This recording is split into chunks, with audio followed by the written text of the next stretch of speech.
It was a quiet Tuesday morning in Maplewood Estates, a suburban neighborhood known for its perfectly manicured lawns, identical beige houses, and an HOA rulebook thicker than the collected works of Shakespeare. The sun was shining, the birds were chirping, and I, Jack Thompson, was enjoying my morning coffee on the porch, admiring the lush greenery that surrounded my home. My pride and joy were my hedges. They weren't just any hedges. They were a sprawling, slightly overgrown wall of privet that provided privacy, shade, and a sanctuary for the local wildlife. To me, they were perfect, a little wild, a little unruly, but full of life. They were my little slice of nature in a sea of suburban conformity. But as I sipped my coffee, I noticed a figure approaching. It was a man in a crisp white shirt, khaki pants, and a clipboard clutched tightly to his chest. He had the look of someone who took his job far too seriously. His name tag read, Mr. Grindle, HOA Compliance Officer. Mr. Thompson, he asked, his voice as sharp as his neatly trimmed mustache. That's me, I said, setting my coffee down. What can I do for you, Mr. Grindle? He glanced at my hedges with a look of disdain, as if they had personally offended him. Your hedges, Mr. Thompson. They're in violation of community guidelines.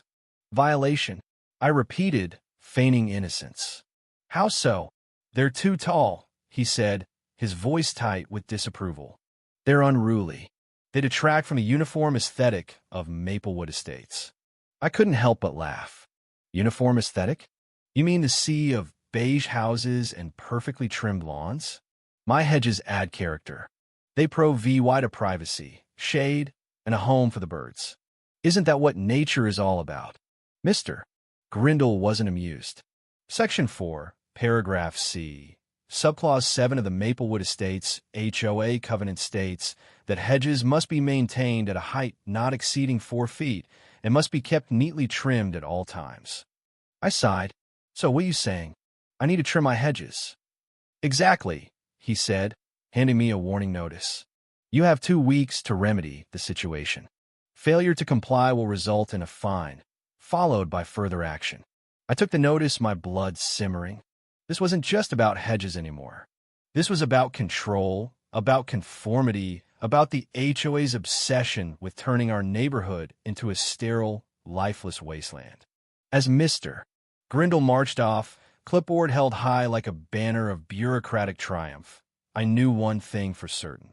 I wasn't going to give in. Not to Mr. Grindle, not to the HOA, and certainly not to the tyranny of the perfectly trimmed hedge. The HOA meeting was held in the Maplewood Estates community room, a space that seemed to have been deliberately designed to be as sterile and unwelcoming as possible. The walls were beige, the carpet was beige, and the long table where the board members sat was beige. It was like stepping into a world where color had been outlawed.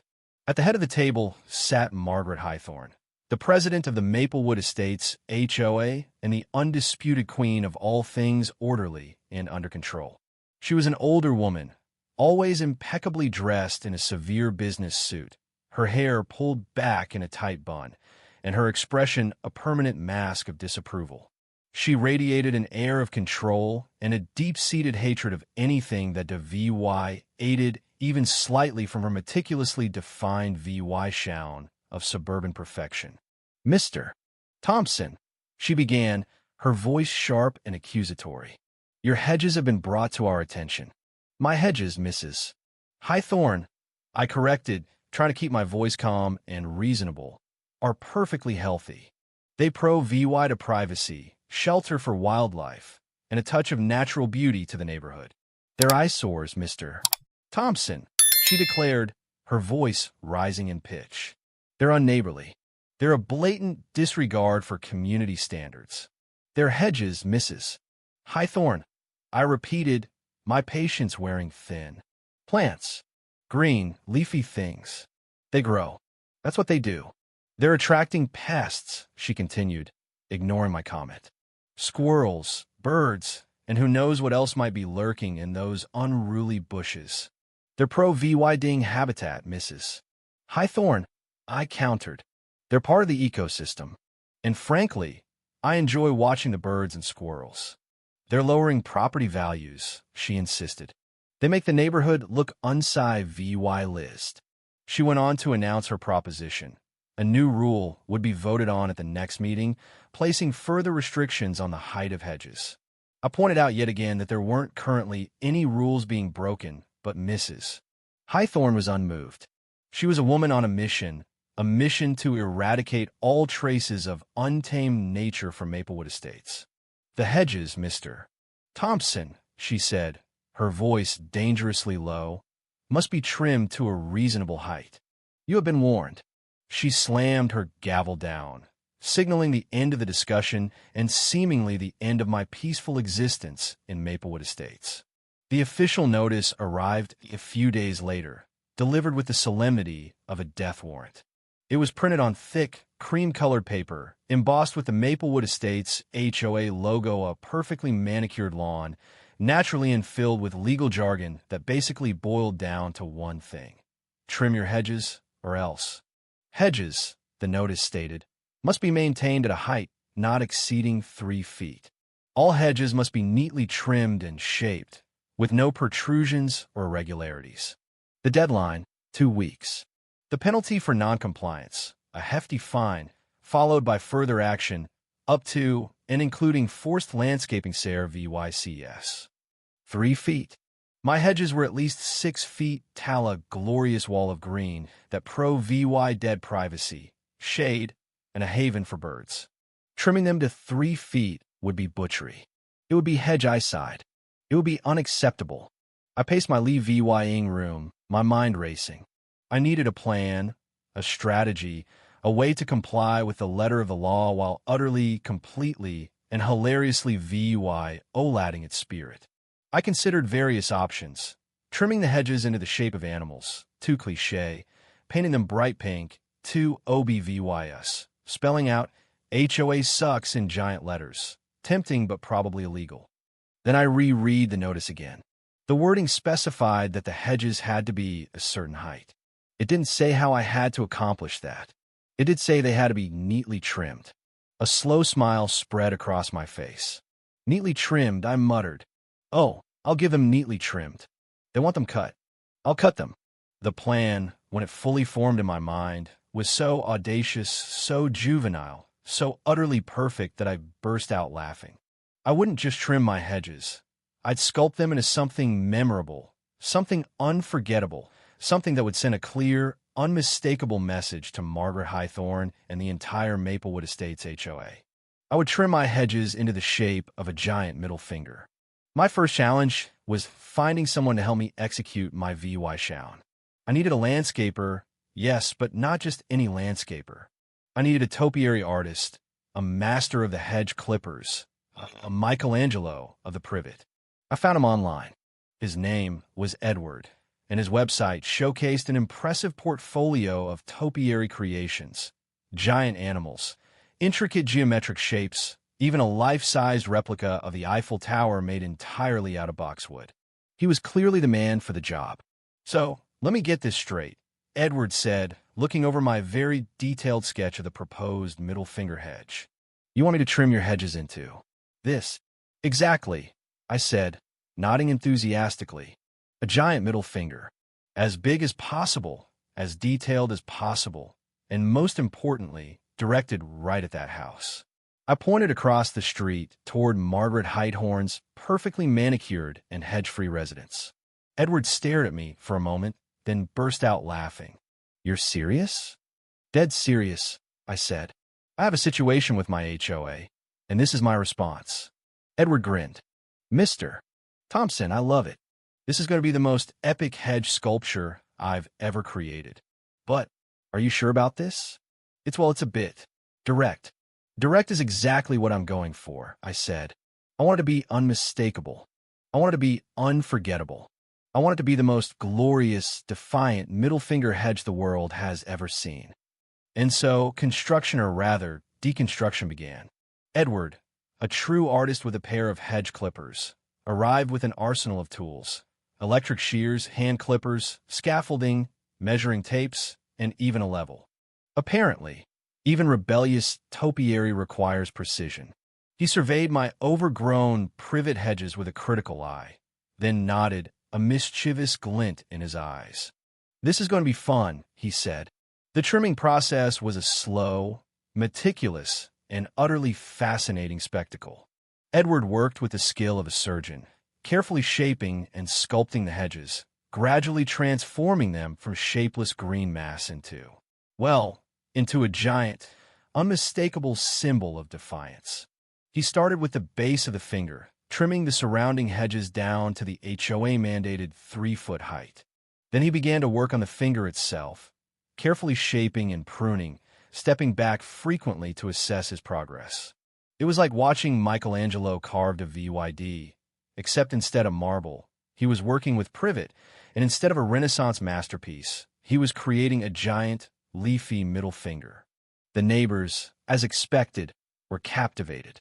They gathered on their lawns, watching the transformation with a mixture of shock, amusement, laughter, and a growing sense of he did not just do that.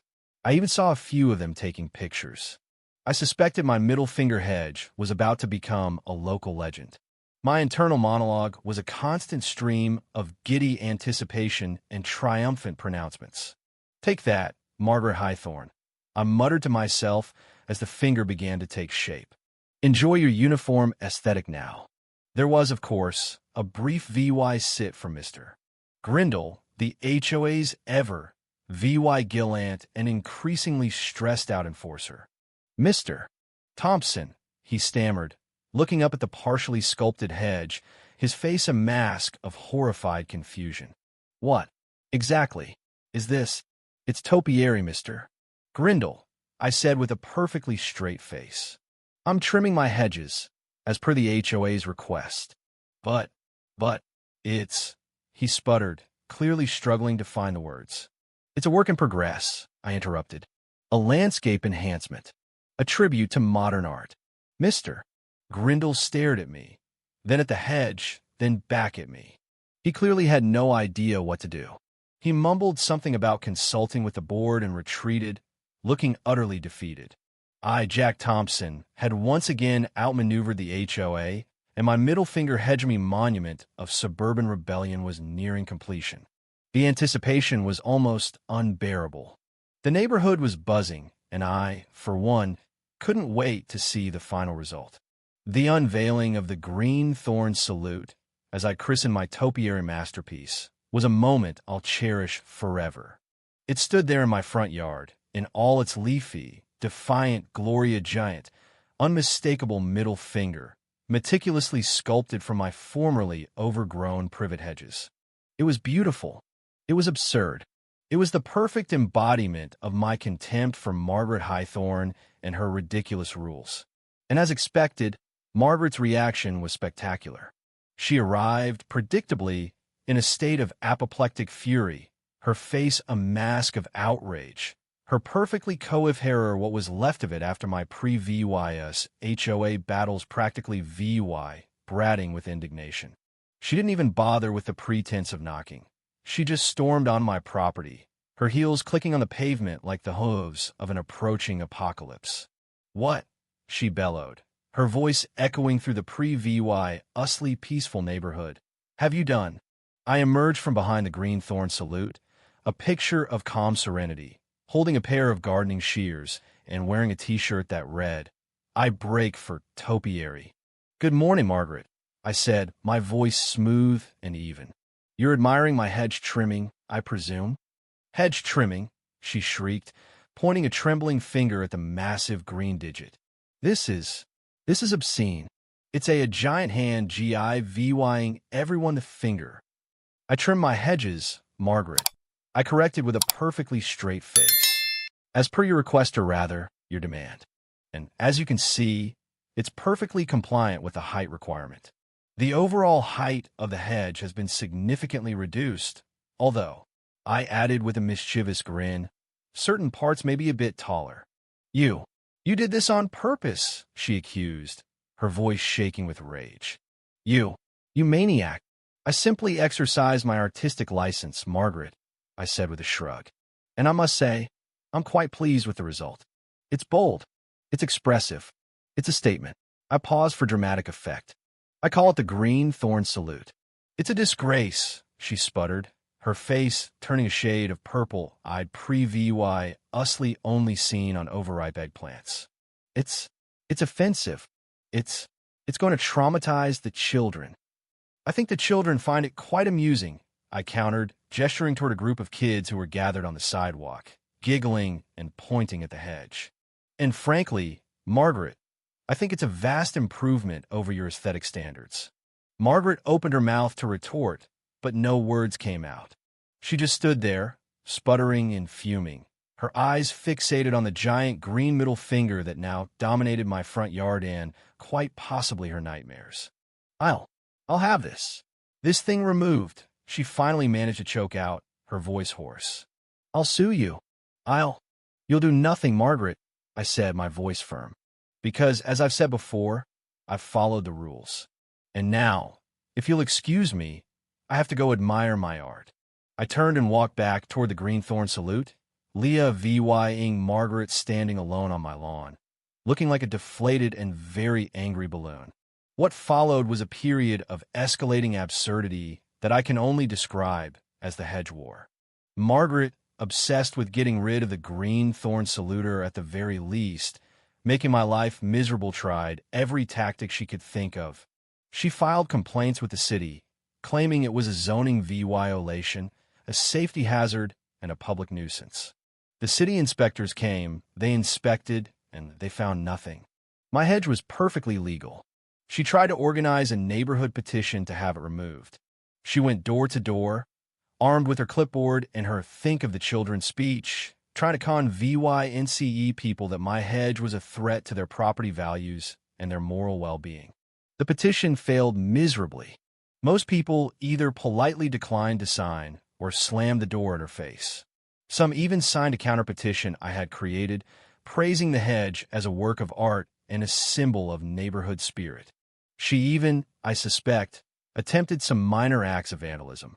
I found a few easily removed Keep Maplewood Estates beautiful signs stuck in the ground near the hedge, and one morning I woke up to find a finger mysteriously covered in toilet paper. Apparently, she was hoping to make it look less offensive. I'm not sure what her logic was there. Of course, I had security cameras everywhere, capturing her every move, and I, of course, responded in kind out with vandalism. Oh no, I was above that. I responded with enhancements. I added landscape lighting to illuminate the green thorn salute at night, spotlights strategically placed to highlight its majestic form. It was like a beacon, a giant leafy middle finger glowing in the darkness. VY Cybele from miles away, or at least from Margaret's bedroom window. I installed a bird bath at the base of the finger, a small ceramic bowl filled with water, with a little sign that read, "Birds welcome. HOA presidents, not so much." I created a hedge, VY Ewing platform, a small raised deck complete with comfortable chairs and a telescope, perfect for admiring my topiary masterpiece and for keeping an eye on Margaret. And, because why not, I hosted a Hedge Appreciation Day party. I and VY Ted, all the neighbors except Margaret, naturally put up decorations, balloons, streamers, and a banner that read, "Long live the hedge," and served refreshments, including finger sandwiches. Get it? The local news showed up, filming a segment about the ongoing feud between a homeowner and his HOA and a giant middle finger hedge that's DVY-ing a neighborhood. It was a glorious, ridiculous, utterly over-the-top spectacle. I even started selling tickets for people to come VYEW it and take pictures. And with each passing day, with each new escalation, I could feel Margaret's frustration growing, her power waning, her sanity slipping. The hedge had become more than just a sculpted bush. It was a symbol of defiance, a testament to the power of creative and slightly unhinged resistance. And I, Jack Thompson, the accidental topiary artist, was winning. The final showdown came at the next HOA meeting. Margaret, looking like she'd aged another 20 years in the past few days, presented her case with the fervor of a religious zealot. This obscene topiary, she declared, her voice shaking with emotion, is an affront to everything Maplewood Estates stands for. It's a safety hazard. It's an eyesore. It's, it's going to corrupt the youth. She'd even brought in a child psychologist guy who looked suspiciously like her son, wearing a fake mustache and glasses, who testified about the negative psychological effects of obscene imagery on developing minds. Apparently, my hedge was going to turn all the children of Maplewood Estates into, well, I'm not sure what, but it was definitely bad. It was my turn. Mrs. Highthorn, I began, addressing the board with a calm, reasonable demeanor that was, of course, completely fake. Seems to be under the impression that I've created this hedge sculpture solely to annoy her. While I admit that is a delightful side effect, my primary motivation was to comply with the HOA's directive to trim my hedges. I then presented my defense. I cited the pre-VYS bylaws, the ones that were in effect when I started my project, highlighting the fact that I had indeed trimmed my hedges. I presented photographs of the hedge from various angles, demonstrating that the overall height had been reduced, even if one particular section was. I argued that it was a form of artistic expression protected by my freedom of speech. A bit of a stretch, I admit, but I was going for broke. And just for good measure, I'd brought along my own expert, a local art critic, actually a friend of mine who wrote for a small online magazine, who testified about the bold symbolism of my hedge, its subversive commentary on suburban conformity, and its unintentional comedic brilliance. Mr. Thompson's hedge, the critic declared with a perfectly straight face, is a masterpiece of modern topiary. It's a statement. It's a challenge. It's art. The other board members were, to put it mildly, DVY dead. Some were clearly still loyal to Margaret, but their support was rapidly eroding. Others looked confused, overwhelmed by the sheer absurdity of the situation. And a few, I suspected, were secretly finding the whole thing hilarious. Then a woman from the back of the room stood up. She was a landscape architect, a resident of Maplewood Estates I'd spoken to briefly during the hedge trimming process. I have to disagree with Mrs. Highthorn, she said, her voice clear and strong. I think Mr. Thompson's hedge is remarkable. It's certainly unique, and dare I say it, it's kind of brilliant. It's technically impressive, artistically expressive, and, well, it's made me laugh every time I've driven past it. That was the final blow. The board, facing a potential lawsuit, a public relations nightmare, and the growing realization that Margaret had completely lost it, voted to do nothing. They couldn't even agree on new rules. The meeting ended in chaos, with Margaret screaming about the decline of CIVYization and the rise of obscene topiary, and me, Jack Thompson, the hedge sculpting rebel, walking out with a smug but well-deserved, I thought, smile on my face. But Margaret, like a particularly persistent and well-fertilized weed, wasn't about to give up. She filed more complaints, tried to rally more support, and even attempted to get the city council involved. But it was too late. The greenthorn salute had become a symbol of resistance, not just for me, but for the entire neighborhood. People started coming from all over to see the hedge. It became a local landmark, a tourist attraction, even. I started selling T-shirts and mugs with the hedge's image on them, and the proceeds went to a local wildlife sanctuary. Margaret eventually gave up. She moved out of Maplewood Estates, citing personal reasons, though I suspect it had more to do with the giant green middle finger that haunted her every waking moment. As for me, I'm still here, enjoying my little slice of suburban paradise. The greenthorn salute still stands, a testament to the power of Creati Vy tie, defiance, and a well-timed middle finger. And every time I look at it, I can't help but smile. Because in the end, I didn't just win the hedge war. I won the battle for individuality, for freedom, and for the right to let my hedges grow just a little wild.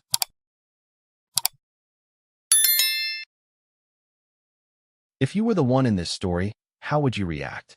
Would you stand up and fight back, or accept the unreasonable pressure and control from the HOA? Share your thoughts in the comments below. And don't forget to subscribe, like, and share this VY Deo with more people. Your small action gives us the motivation to keep bringing you more intense and engaging stories. Thanks for watching, and we'll see you in the next VY Deo.